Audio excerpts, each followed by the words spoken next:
Yeah, on the homework. Yeah, speaking of dildos, homework. Homework. Brundlefly, how did you find this gem and what made you bring this to the table? So, I was watching a video on nepotism in wrestling, and Horace Hogan came up, and the guy mentioned that he has a 5-star match.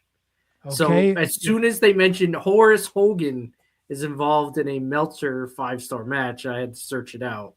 And I figure, all right, I haven't watched this yet, but what better place to watch it than homework? Did it deliver? Not Well, really. who was so it was kind of like what FMW and like Yes. It was an FMW show over in California. California, yeah. Was that Caltech or not Caltech? CalU? Yeah, it was the Los Angeles like state athletic gymnasium or something like that. Yeah. So yeah, but it was on a college campus. It was like Cal State or some shit like that. Could be. So it was a Sushi Onita, El Hijo del Santo, Tarzan Goto versus Horace Hogan, Dos Caras, and Phil Stamper or something. No, not Phil Stamper. Phil Patterson? No. Tim Patterson. Tim Patterson. Tom Patterson. Phil Stamper. Where the hell did you pull that from? I couldn't remember the fucking guy's name. I just fucking guess. I was excited to see Dos Caras and Santo, and I think that was about the highlight of the match was anytime those two got together. But other than that, I don't know what the fucking Meltzer was watching, rating this a high 5-star match. And honestly, like half the time, I really didn't know what was going on. It just seemed like there was everything all at once. There was fighting in the crowd. Horace ate a fucking pile driver within like a minute of going into this thing. Then it looked like he was getting tossed down the stairs at some point, but then he just kind of fell through the railing and just walked back to the ring. There was a whole lot of going on and like hard to keep track of. There were a couple spots that were in the ring that were actually like pretty good. Like when Tim Patterson was going to fucking hit, I think Onita, and he moved and he wound up hitting the fucking other guy on his team with a drop kick. So there were like little spots like that. When El Hijo del Santo was in, there was a lot of like fluid shit. Like it was lucha done well. Like his shit was good, but everything else was just a blur. Like, and when I saw the sign, like Uno Caída, I said, shit, this is 2 out of 3 falls in 15 fucking minutes. I was like, no way. There had to be more to this match, right? Like there had to be shit that was cut out. It couldn't have been this short of a match. I don't think there was. I think this was just a quick, like, get in, get out main event of a show.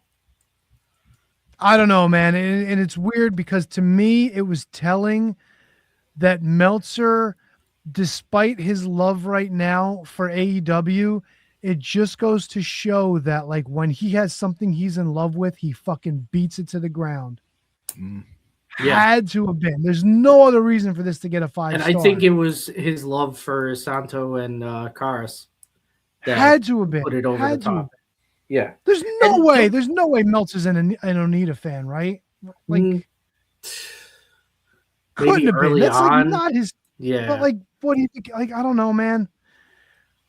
This was clearly like Meltzer's fucking, like, this was his flavor of the year. Or flavor of the time, if you want to call it that. HK, what do you think, brother? That wasn't for me. That's a no for me, Doc. I get.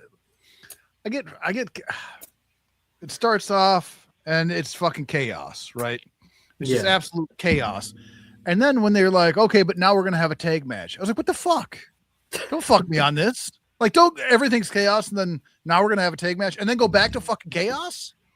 Like, I don't know what I'm missing in like the rule. Like I like rules, right? Brundlefly, you know that about me. I like the rules. Where the fuck are the rules in this match? What are the rules? It's FMW, so there are no rules. Then why are we tagging it all? I mean, there were times that they weren't tagging too. They were following like the lucha rules of tags. What's the point, Brundlefly? I'm not arguing. I'm not arguing. I just don't like that's one of the things that's always going to drive me fucking nuts. Like, what are we doing this? We're not doing this. Like, we're doing this. We're not doing this. And then all of a sudden, the pin happened. What, the first pin was at like 6 minutes in? Yeah. And I was like, what the fuck happens now?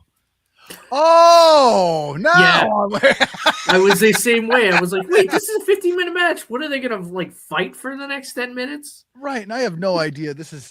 Everybody's got their own stuff, right? Everybody's interested. They're fans of their own shit. But I think like Tony said, like in no world is this going to be a 5-star match. And a lot of people's, you know what I mean? Like, I don't think that you can grab 100 wrestling fans, right? The next wrestling show you go to. And out of those 100 wrestling fans, you say, hey, here, watch this match. Please rank it when you're done. You don't have to rank it in stars. Rank it in fuck Kiwis. I don't give a shit.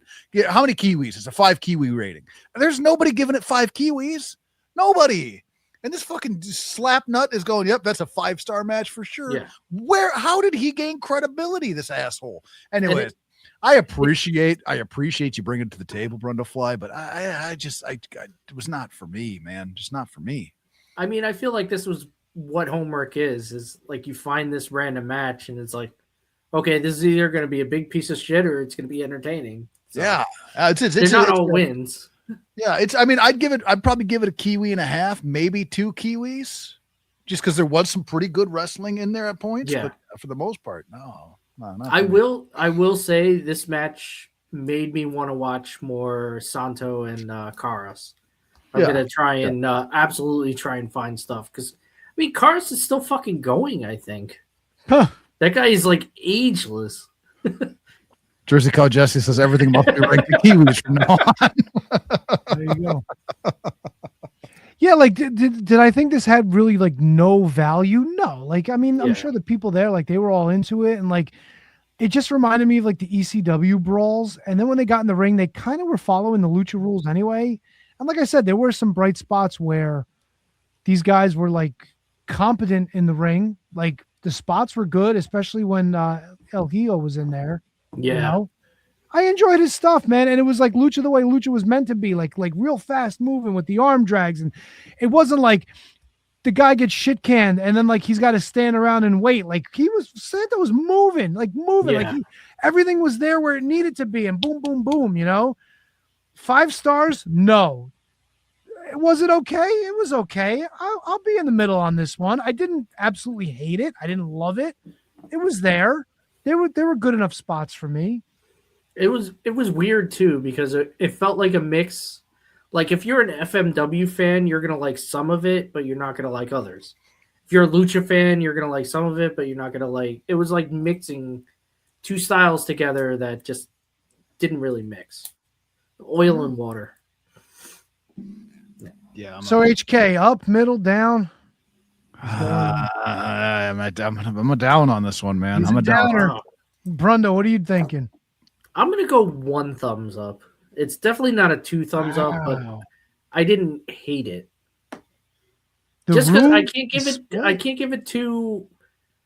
give it a thumbs down just because of how good Santo and Casas were in this.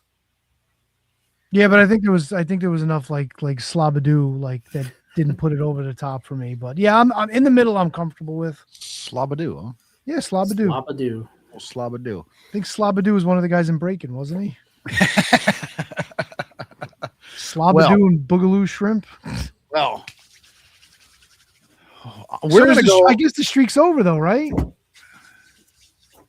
don't know. I mean, I guess. Yeah. We got an up, a down, and in the middle. Yeah. And we'll let Double T decide next week.